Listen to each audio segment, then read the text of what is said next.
So we have this list, and we kind of want to know where to start with the synthetic division on which of these rational numbers to test to see if there are rational roots for this given function. So I'm going to look at the graph.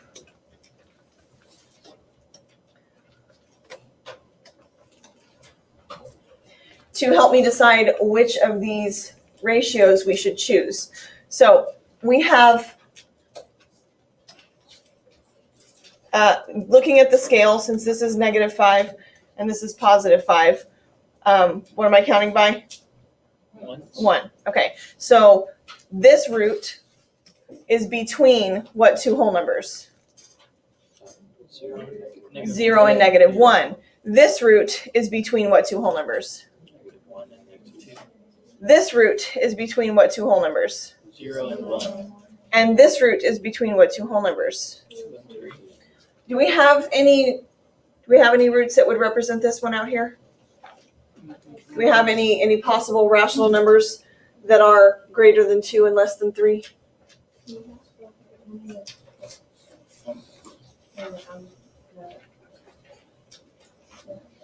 What's 12/5?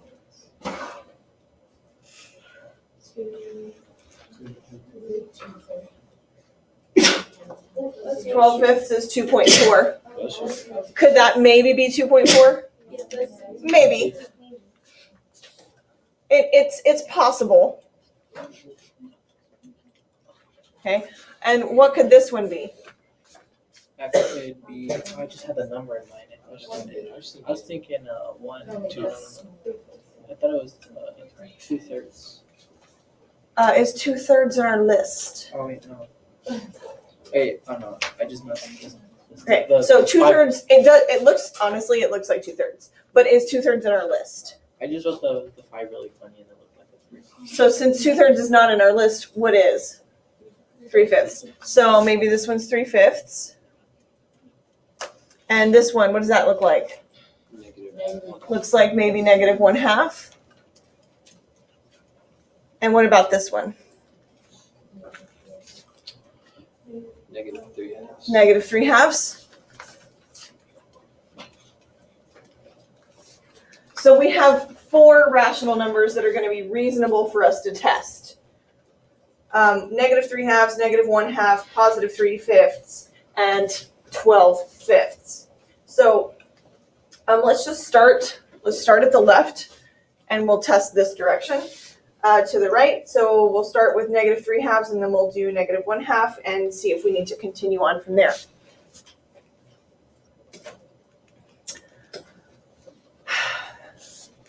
So if I'm going to test -3/2, this is the 0 I'm testing, so I'm going to keep it the same sign because to get the 0 x equals -3/2, I would get it from a factor of x plus 3/2 equals 0. So I'm not going to change the sign, okay? I would only change the sign if I was dividing by the factor and not the 0 itself. Okay, and so what goes inside the synthetic division box? 10, -11, -42, 7, and 12. Okay, so we are going to bring down the 10. What is -3/2 times 10? -15. What is the sum of -11 and -15? -26. Okay, -3/2 of -26. So this is going to be a positive over here because the negative times the negative is positive. 2 goes into 26 13 times, and 3 times 13 is 39. -42 plus 39? -3. -3/2 times 3. -9/2. Oh, positive 9/2, excuse me. Because a negative times negative is a positive. Oh, that is interesting. Okay. Now 7 is the same thing as 14/2. So what's 14 halves plus 9 halves? 23 halves. 23 halves, okay? And then negative 3 halves times 23 halves is negative 69 fourths. And when we combine 12 and negative 69 fourths, we don't get 0. So is negative 3 halves one of our rational roots?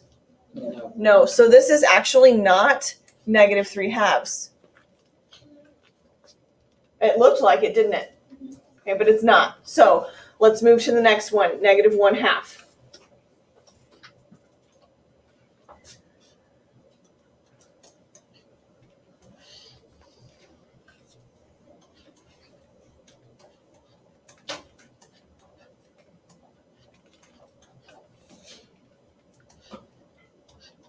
Negative half of 10.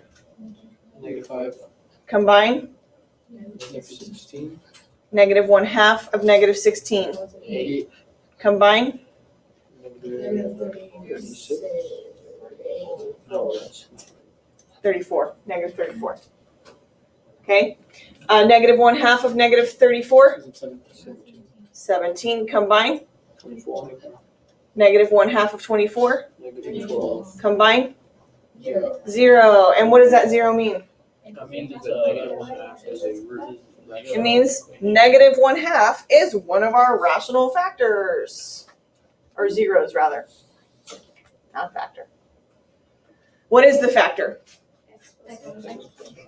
The factor is x plus 1 half. And then what other factor do we get from the synthetic division?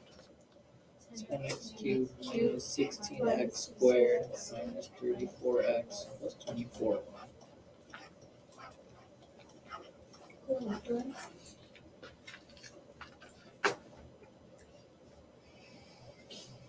Now, this remaining factor is also not easily factorable.